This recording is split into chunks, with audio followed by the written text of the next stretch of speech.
पत्नी से झगड़ा कर एक युवक पहुंचा जंगल में।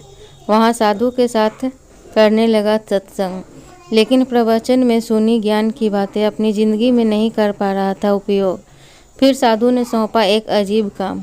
एक संत के आश्रम में प्रतिदिन शाम को भक्तों की भीड़ होती थी, क्योंकि उनके प्रवचनों से जीवन का सही दिशा बोध प्राप्त होता था। संत की वाणी में गजब का जादू था। उनके शब्द श्रोता के दिल में उतर जाते थे। एक युवक अपनी पत्नी से झगड़ा कर उसी जंगल में पहुंच जहां संत का आश्रम था। उसे संत की बातें काफ़ी प्रभावी लगी। वो प्रतिदिन संत का प्रवचन सुनने लगा। एक दिन जब प्रवचन समाप्त हो गए तो वह संत के पास गया और बोला, महाराज, मैं काफ़ी दिनों से आपके प्रवचन सुन रहा हूँ, किंतु यहाँ से जाने के बाद मैं अपने गृहस्थ जीवन में वैसा व्यवहार नहीं कर पाता जैसा यहाँ से सुनकर जाता हूँ। पत्नी से किसी न किसी बात पर झगड़ा हो ही जाता है। इससे सत्संग के महत्व पर शंका भी होने लगती है। बताइए मैं क्या करूं? संत ने युवक को बांस की एक टोकरी देते हुए उसमें पानी भर लाने के लिए कहा।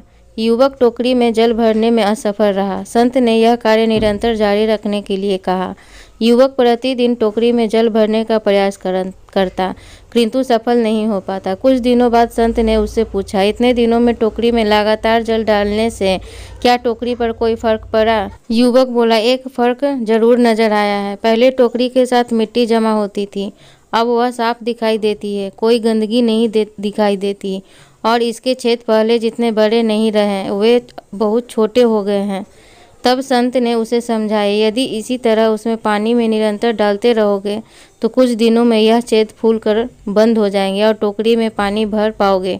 इसी प्रकार जो निरंतर सत्संग करते हैं उनका मन एक दिन अवश्य निर्मल हो जाता है। अब गुणों के छिद्र भरने लगते हैं और गुणों का जल भरने लगता है।